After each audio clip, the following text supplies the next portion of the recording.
Go to your desktop and open up your web browser. Do a Google search for Putty download. Your first search result should be a page from putty.org. Click on it. You'll find a hyperlink which says you can download Putty here. Click on it. Depending on what operating system you're running, select the required installer. I'll select 64-bit MSI for Windows. I'm on Windows 10. Chrome will download the executable for you. Go ahead and run it.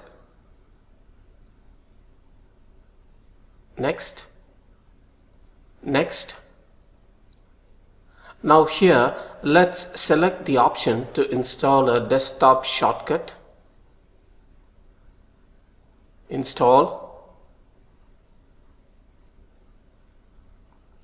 Click Finish.